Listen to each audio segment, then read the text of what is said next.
Hello everyone, my name is Tejaswini Sate. In this video, I am going to discuss the topic of MSc Mathematics and the subject is Functional Analysis and the topic is Finite Dimensional Spectral Theory. So, to start with the Finite Dimensional Spectral Theory, there are certain definitions in which first definition is eigenvector and second definition is eigenvalue. So, let T be an operator on a Hilbert space H. A vector x belongs to H is said to be an eigenvector or proper vector for the operators T if x is non-zero, that is x not equal to 0. And the second condition is Tx is equal to lambda x for some scalar lambda. Here T is an operator. Let H be a Hilbert space.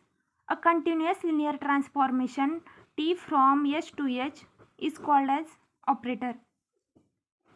Second definition is, if there exists a scalar lambda such that Tx is equal to lambda x for some non-zero vector x, then lambda is said to be an eigenvalue or proper value. So, if we look at the condition number 2, that is this condition, and if we take this lambda x to the left side, so what we are getting, t minus lambda I into x is equal to 0. That's why we can also say that lambda is an eigenvalue of t if and only if the null space of t minus lambda I is not equal to 0. That is t minus lambda I x is equal to 0. Then lambda is an eigenvalue of t if the null space of t minus lambda I is not equal to 0. So, one more remark is there. Remember that when we are talking about the eigenvector and the vector must be non-zero, otherwise we cannot find the eigenvectors. This remark must be in the case of Hilbert space. That is, if the Hilbert space H has no non-zero vector at all, then T certainly has no eigenvector. So, we assume throughout that H is not equal to 0.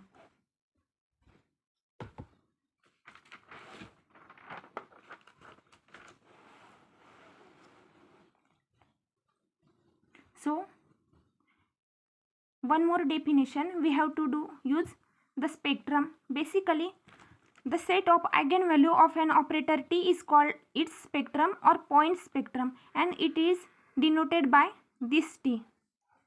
Now, the spectral theorem is, statement of spectral theorem is, let T be an arbitrary operator on H and let lambda 1, lambda 2 up to etc. lambda m is the distinct eigenvalue of T. Let m1, m2 etc. mm be their corresponding eigenspaces and let p1, p2 etc. pm be the projection on these eigenspaces. Then the following three statements are equivalent. First statement is, the mi's are pairwise orthogonal and span H. Second statement is, the pi's are pairwise orthogonal, that is I is equal to p1, p2 etc. p plus etc. pm is equal to summation I runs from 1 to m pi and t equal to lambda 1 p1, lambda 2 p2 up to lambda m pm. And the third statement is, T is normal.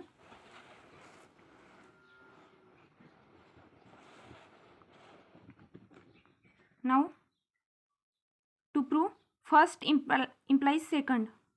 Since first statement is, the mi's are pairwise orthogonal and span H. Therefore, and to prove that the pi's are pairwise orthogonal. So, since mi's are pairwise orthogonal and span H, this is first statement.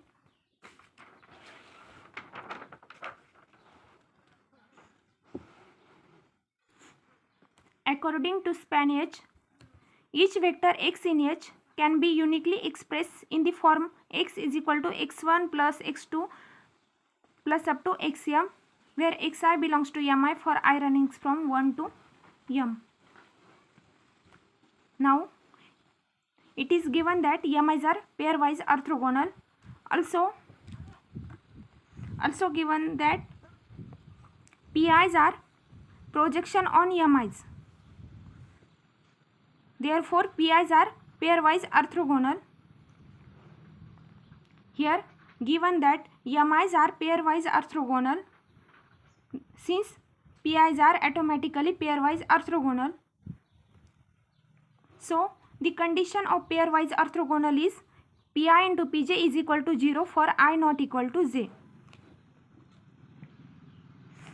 Now if x is any vector in H, then for each I we have pi, construct the pix is equal to pi, and the value of x is x1 plus x2 plus up to xm. Therefore pix is equal to pi in bracket x1 plus x2 plus etc. xm. Pix is equal to pi x1 plus pi x2 plus etc. pi xm. Now so the condition of a range is pi xi is equal to xi. If you know pi's are pairwise orthogonal, so for j not equal to I, you can write mj orthogonal to mi. Hence we can write that mj orthogonal to mi, since xj belongs to mi for each j, xj orthogonal to mi for j not equal to I. So we can write this xj orthogonal to mi complement. So the condition of null space is pi xj is equal to 0. Thus pi xj is equal to 0 for j not equal to I, and pi xi is equal to xi. Here pi xi is equal to xi, equation number star.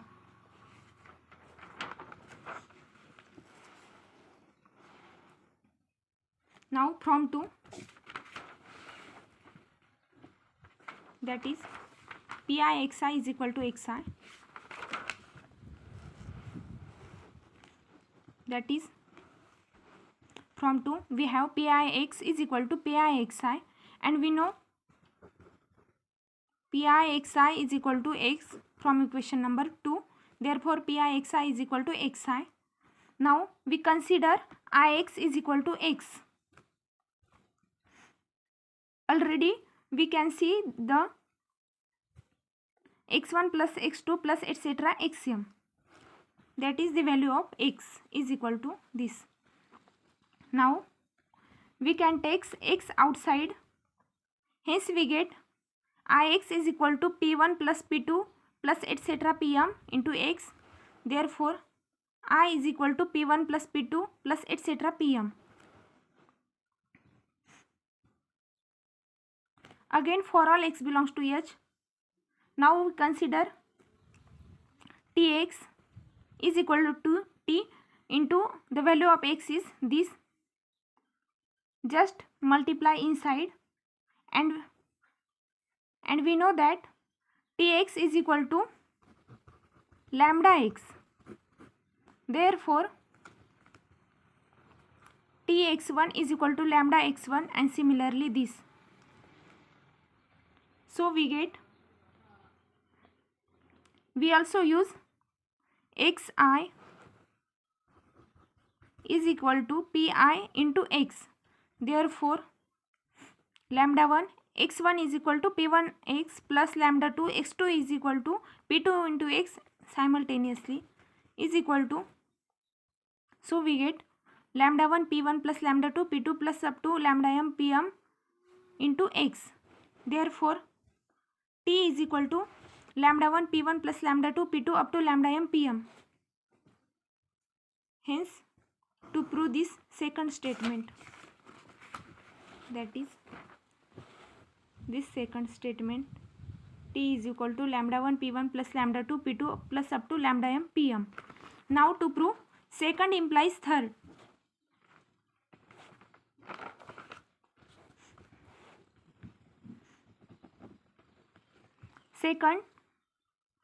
Second is nothing but pi's are pairwise orthogonal.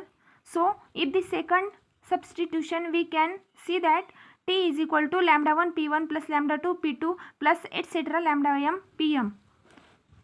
To prove T is normal, this is third statement. Since each Pi is a projection, therefore Pi star is equal to Pi and Pi square is equal to Pi. Also, Pi's are pairwise orthogonal according to the condition Pi Pj is equal to 0 for I not equal to j. Now,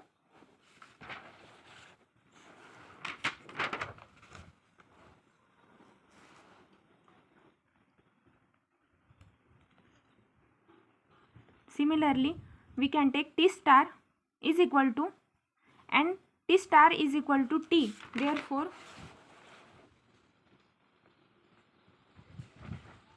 here Pi star is equal to Pi, therefore T star is equal to T and the value of T is this.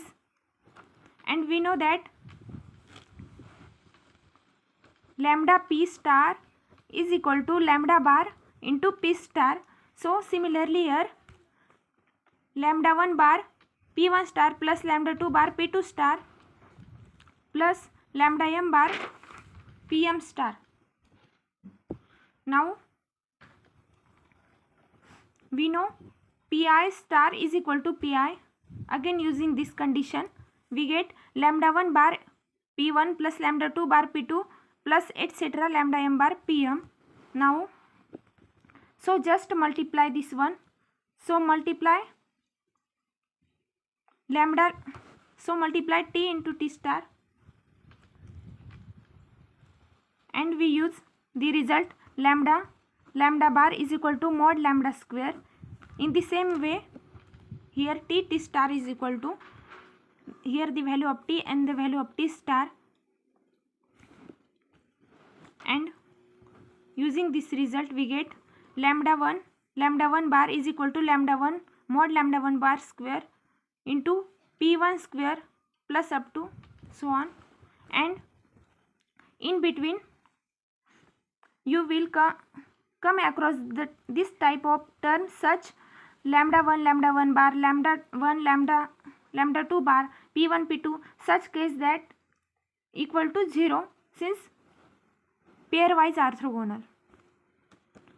Again P1 square is equal to P1, that is Pi square is equal to Pi. Using this result by the condition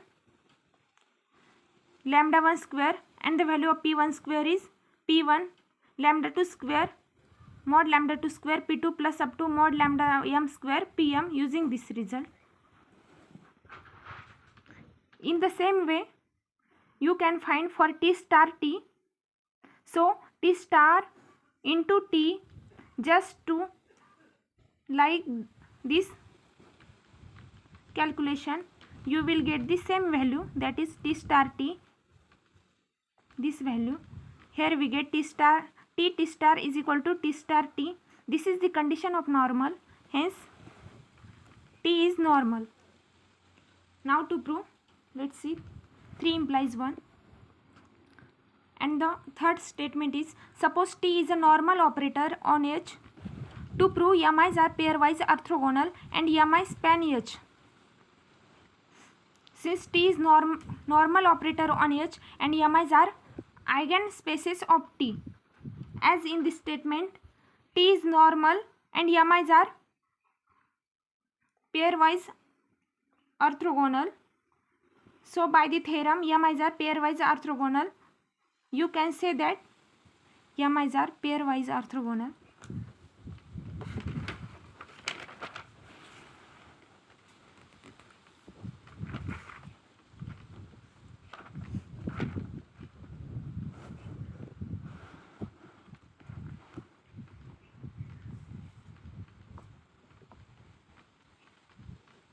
So the first part is okay. Mi's are pairwise orthogonal. Next we are going to show that Mi spans H. Since Mi span H means just you have to find that M1 plus M2 plus etc. Mn is equal to H, and we know that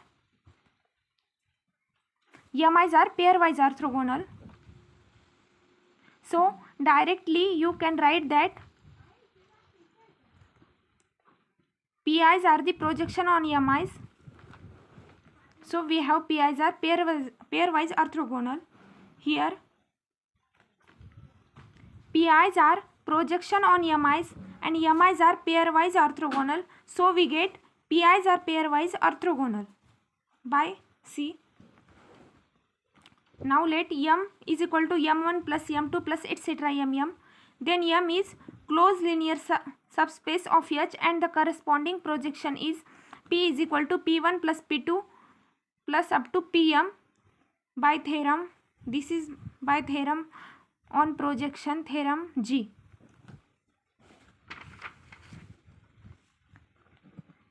M is a closed linear subspace of H with the projection P.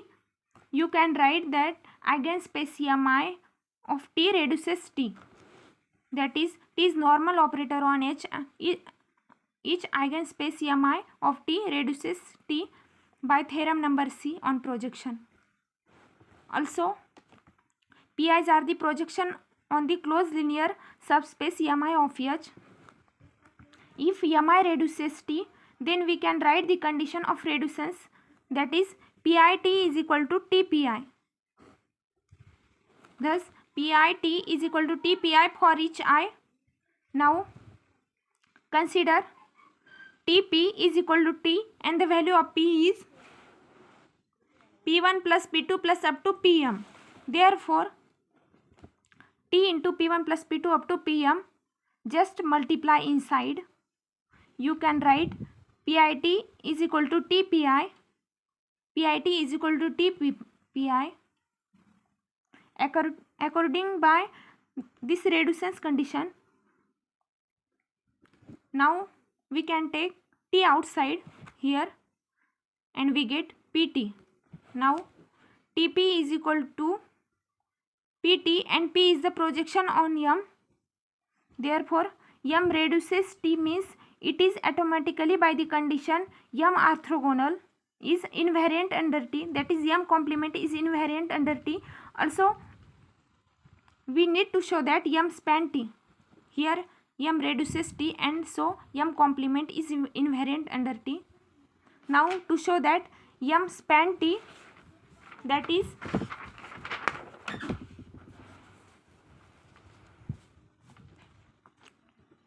so far you are taking, let U be the restriction of T to M complement. So restriction T to M complement, the condition is Ux is equal to Tx for all x in M complement, where U is the restriction of T. If x is an eigenvector U, you can write the condition Ux is equal to lambda x. By this too, here Ux is equal to Tx and Ux is equal to lambda x, we get Tx is equal to lambda x, and so x is an eigenvector of T, where U is an eigenvector of T, so we can write Tx is equal to lambda x. Therefore, each eigenvector for U is also an eigenvector of T. So, here T is eigenvector, but T has no eigenvector in M complement. So, we can write that M intersection M complement is equal to 0. So, U is an operator on a finite dimensional Hilbert space M complement, and U is has no eigenvectors and also no eigenvalue. You see the above lines, M intersection M complement is equal to 0. Therefore, since all the eigenvector for T are in M and M intersection M orthogonal is equal to 0, so the only possibility is M complement is equal to 0. So then every operator on a non-zero Hilbert space must have an eigenvalue.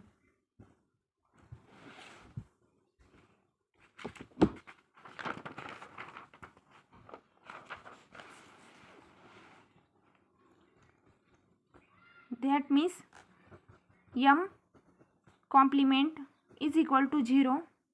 So what about m is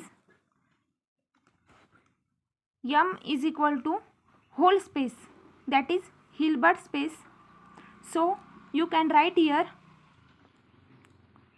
this is nothing but mi span h, that is m1 plus m2 plus etc. mm is equal to h. So mi span h. This completes the proof. Thank you.